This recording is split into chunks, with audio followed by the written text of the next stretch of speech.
Today in Refined, we get out of town and head to a foodie paradise. That finger looking good. A delicious destination that is worth the flight. Plus, she's just sitting back there just stirring the pot. Things get so catty on Colton's season of The Bachelor, it's time for reinforcements. They called Chris Harrison out of the bullpen. He came in like Randy Johnson in the '95 playoffs. And oh my gosh, this is amazing. Isn't it fun? Refined spends time with a Treehouse superstar as he takes us through his Craftsman kingdom. Oh. Seattle Refined starts now. Hi, everybody. Welcome to Seattle Refined. I'm Guard Swanson. You know, it's that time of year when Seattleites start thinking about their next vacation. The weather is a little gray and can be downright depressing. So for many of us, Cali is calling. And for me, it doesn't get much better than Orange County. That's why Refined is taking you on a dream California vacation all this week. And the first stop, our sponsor, Destination Irvine. Irvine is at the center of Orange County, and it's truly a feast for the senses. Whether you come for business or pleasure, the food or the fun, there's something for everyone. Irvine is a really unique place. It's first of all a place that was completely intentionally created to be the master planned perfect environment. We love our shopping in Irvine. Most of the time we do our shopping entertainment at the Irvine Spectrum Entertainment Center. If you come to Irvine, you've got to get outside. Irvine boasts some of the best outdoor recreation in the state, with beautiful biking and hiking trails. But if you want to get a real taste of Irvine, you have to check out the food scene. Look at that baby. The food is a big surprise for people in Irvine. Irvine food scene is probably one of the best. You have a lot of diversity here. Almost competes with LA, but it's definitely up there. I was looking for a unique foodie spot in Irvine, and everyone said two words: Diamond Jamboree. You have everything here. So you have like the boiling crab, 85-degree bakery. Any type of food you're looking for is going to be here. And some of the best dessert places in Irvine are located right here, and it's busy 24/7. So you have to tell me about the restaurants here. There's something for everybody. Well, Diamond Jamboree is known as Orange County's dining destination. We've got all sorts of food from Asia, Korean, Japanese, Chinese, Taiwanese, you name it. So I'm getting a little bit hungry. Where should we eat? Well, I have a perfect place for us. It's called Tokyo Table. That finger looking good. For someone like me who's a real foodie, it doesn't get much better. The spread at Tokyo Table was amazing, from sushi pizza to sushi rolls. But it was their piping hot rice bowl that was a game changer. This is called beef pepper rice, and it comes in a hot 400-degree stone bowl so that it kind of continues to caramelize and cook. 400 degrees. 400 degrees. Wow. So, and as you can see, it's still cooking while we're eating it. So. The fun part is to scrape all the rice off at the end, so you get that crunchy kind of rice. Yeah, that popped. That was delicious. Well, food is so important to relationships and community that, you know, it kind of reflects what we have in Irvine as the diversity. It's not just about diverse food in Irvine. There's also restaurants with a purpose. Case in point, Andre's. Well, I know Andre's is known for great food here, but you guys do a lot for the community, too. We do so much for the community. We are going on our 10th anniversary year, and the family of Andre's, the Olenikoff family, opened this restaurant in the memory of their son and dear brother, Andre, who was diagnosed with a rare eye disease, retinitis pigmentosus, and became very philanthropic and involved with organizations when he was diagnosed. So in his honor, they started the Andre's Foundation, and 100% of our net profits go back to the Andre Foundation, which helps quite a few different organizations. Andre's is a win-win for foodies. Not only are you helping a good cause, but it's some of the best food in town. What are we making? We're gonna do vegetable ragu today, which is really popular over here in Andre's. Yeah, you got 3 burners going on. We better get busy, right? Bell pepper, roll. Maybe a little bit more wine. Maybe a little more. Okay, you want more wine? Let's do it. This pesto is vegan. We do not use any cheese. Vegan and nut free. No nuts, no cheese. Super healthy. Yeah, super healthy. So what does it mean, conscious cuisine? I read that here at Andre's. Conscious cuisine means we have all types of food. We got vegan food, we got vegetarian food, you know, gluten-free. And these days it's so important to eat healthy, right? Yeah. Well, for a lot of people, I eat everything, you know? There you go. That's fantastic. What's good, the veggies are still a little crunchy. Well, you know Andre's is about community, right? Yes. You better dig in here with me, my friend.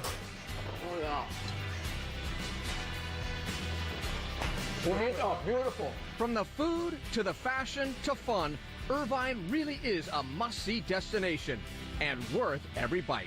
Everybody's welcome. I just love to have them see the real Irvine and the real Orange County. It's evolving, it's changing all the time. To learn more about Destination Irvine, head to SeattleRefined.com. For many people who want to stay local during the winter months, heading to some hot springs may be on their list. And Washington State is home to some amazing hot springs destinations, ranging from family-friendly spots to pristine wilderness hot springs that include a hike. We've listed our favorite spots to take a hot springs dip across the state. To check it out, head to SeattleRefined.com. Now to one of the hottest shows on ABC. Colton's Bachelor season is starting to reach that boiling point where the women aren't playing nice anymore. And to be honest, our refined Roundtable is loving every single minute of it. Take it away, guys. Tonight, it appears we're going to get more pageant drama and more of Demi playing the villain, but to understand where we're going, we have to look back at where we came from. That starts in last week's episode with a group date at what's basically a budget medieval times. It's a pirate-themed date. This is the story of Captain Colton. Colton's standing on this pirate boat, and he's looking sexy as hell. I think that Colton was excited about, so you get to see some booty. Don't put that in there. That's going in. The job of a pirate is to steal, and I'm here to steal Colton's heart. I don't want to be another one of those yo-ho-hos. The pirate date was definitely lame, but it started setting up the whole more pageant drama between Hannah and Kaylin. It's a little frustrating to watch Kaylin engage with Colton right in front of me. I didn't come here to compete in another pageant. We know that they don't like each other, and that's about it. Hannah makes this very apparent during the cocktail portion of this date, which, by the way, was at an antique shop. This wasn't even a bar or restaurant. This was physically an antique shop where she takes the time to discuss Kaylin's past transgressions with Colton. Basically, like me and Kaylin, we were friends. Like, we were roommates at Miss USA, which then just like as the year went on, there's like just a few things that happened that like I guess like a fallout, I guess you could say, and like we haven't talked to each other since. Are you saying, like, is she mean? Is she manipulative? Is she fake? Is she... It totally backfired on Hannah because he ended up giving Kaylin the rose, being the first one to alert the Bachelor or the Bachelorette, if you're on this show, that someone I know them from a past life and these people are not good people, is never a good look. Really, the MVP of this episode was Never Been Kissed Heather, whose entire job was to basically become a producer and encourage Hannah to spill her guts to Colton at every turn. And she obliged time and time again. This is what I think. If you genuinely believe Kaylin is wrong for him, and like she's invited, then like you have to tell him. She's just sitting back there just stirring the pot. So then we move to a one-on-one date with Elise, and there's nothing but positive and happy rainbows and unicorns to talk about this date. I mean, they're with some kids. Elise looks great. She's authentic. She's real. After today, I don't care what his age is. I think Colton would be a pretty darn good dad. She's gonna be top 3 for sure. She feels like a front runner.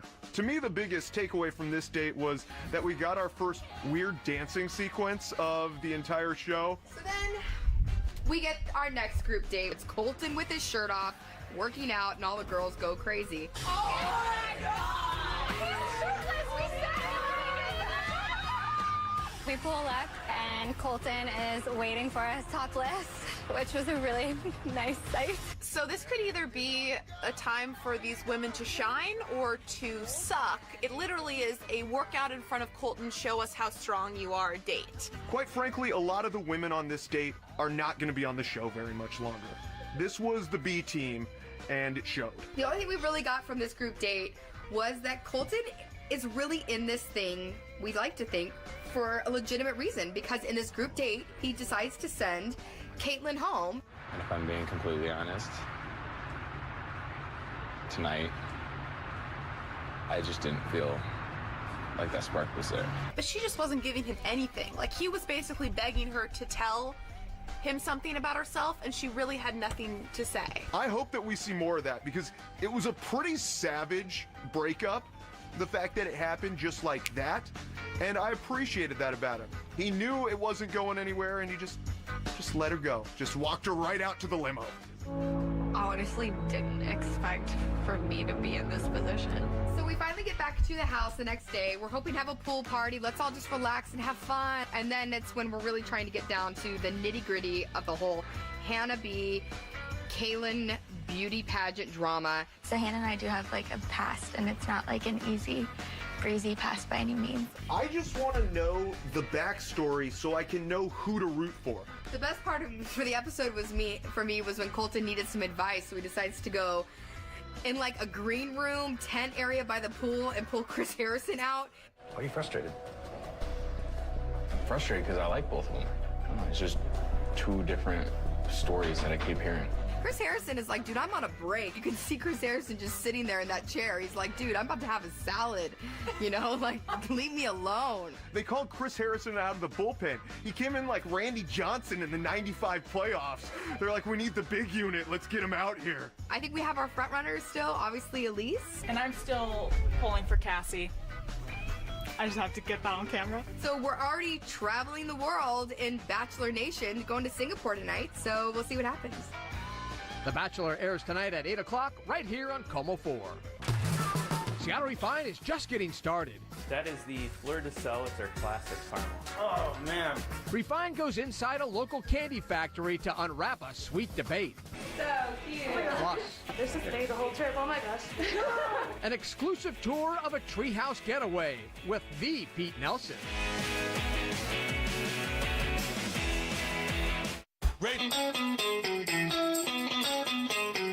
Welcome back to Refined. I'm Guard Swanson. There must be something in the water because some of the most creative people in the world live right here in Washington State, and that includes Pete Nelson. Nelson's passion for creating treetop getaways has turned him into an international superstar. Refined's Malia Karlinski spent time with him at one of his favorite spots, Treehouse Point in Fall City. Just 25 miles east of Seattle, an enchanting forest where moss decorates branches like jewelry, ferns fan out to reveal a path, and a stream plays a symphony over the rocks. And in this lush landscape full of flora and fauna, Pete Nelson has created special spots for people too, among the trees. This place is so magical. This is one of those places where, you know, you really realize that the Pacific Northwest is a heaven. Right. You know? What do you love about it? Why trees? So I was a builder from day one. I wanted to build a little place that would be, you know, up in the trees. I didn't realize that what I was really attracted to were the trees themselves. Where some see trees, Pete sees friends. Okay, so I personify trees, which is kind of a weird thing.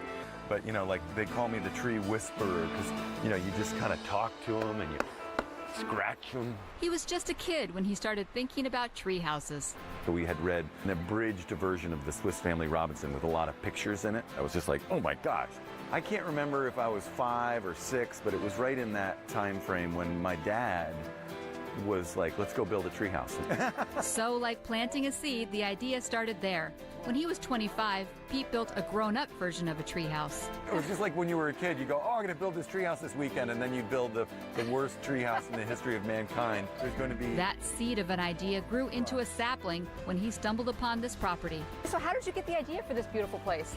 Okay, so there was, this is such a beautiful spot on the raging river. So we're right out of Preston. In fact, almost to the day 12 years ago that I came through these bushes over here, kind of like...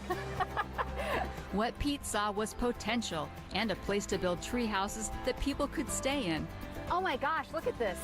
It's on stilts. Temple of the Blue Moon, this was the first tree house that I created here. I came down here, it was night, and I was down by the river, and I was looking around, and then this beautiful tree, when the moon comes up over that ridge there, it happened to be the blue moon.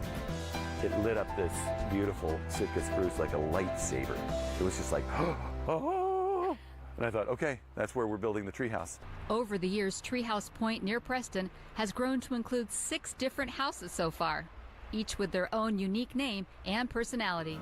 Okay, Pete, what is this? So this is the Trillium. Oh, look at this Western red cedar. It's gorgeous. One of my favorite trees. So we created this spiral staircase to get into what is a 199 square foot treehouse. Let's go see it. Let's go. They love it. Yeah, They're they've like, got company. Oh my Please. gosh, this is amazing. Isn't it fun? And this is just kind of living room hangout. And you just get to look at the forest. Isn't it so beautiful? Look at that. It's so cute and cozy.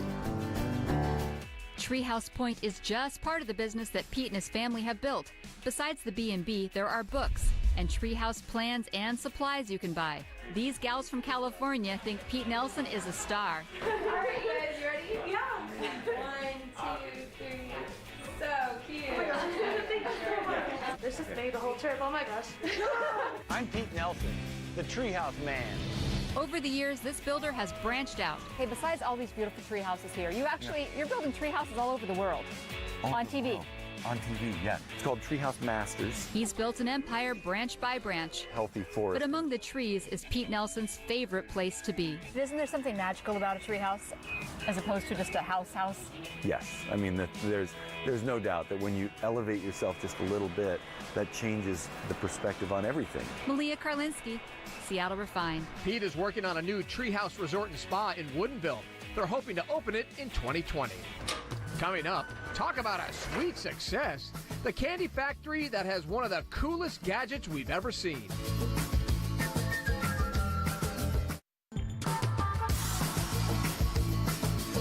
Welcome back to the show. I'm Gard Swanson. You know, I've mentioned it before. I have a real sweet tooth, and when it comes to candy, I can taste when it's made with love and care. Like the sweet treats in this next story. We find John Prentice shares the rich, ooey goodness of a Ballard company aiming to be the king of caramels. This is John Boy Caramels in Ballard. A tiny business serving up some hugely tasty, creative caramel confection. Jason All is co-founder. One Christmas, my friend John had made caramels for friends and family, and luckily I was one of the people that got to try them. Soon after tasting one of these sweet treats, Jason says he and his buddy John found themselves in the caramel business. Steven manages the kitchen. What's in these things? So cream, butter, sugar, and brown rice syrup. Steven says they use brown rice syrup for flavor and to avoid using corn syrup. But if you're looking for health food, look elsewhere. You say butter. How much butter?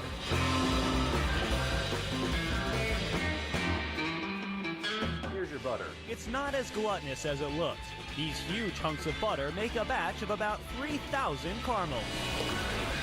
The ingredients are mixed in this copper cauldron and left to cook, while being continuously stirred by this gizmo.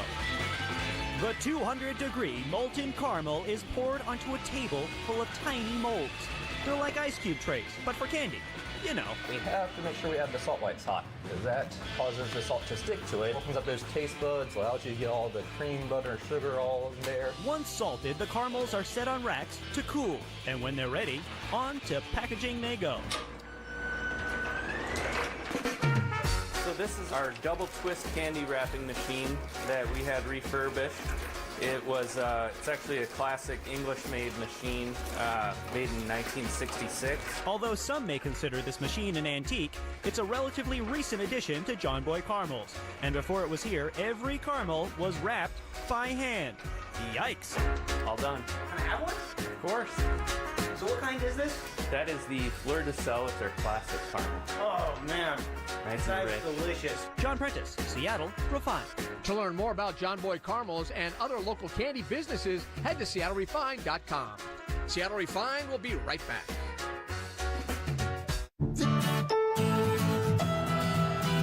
Welcome back to Refined, everybody. Now, before we wrap things up on the show, here's one of our favorite Refined real estate highlights of the week. Check out this Magnolia home that's going for $1.7 million.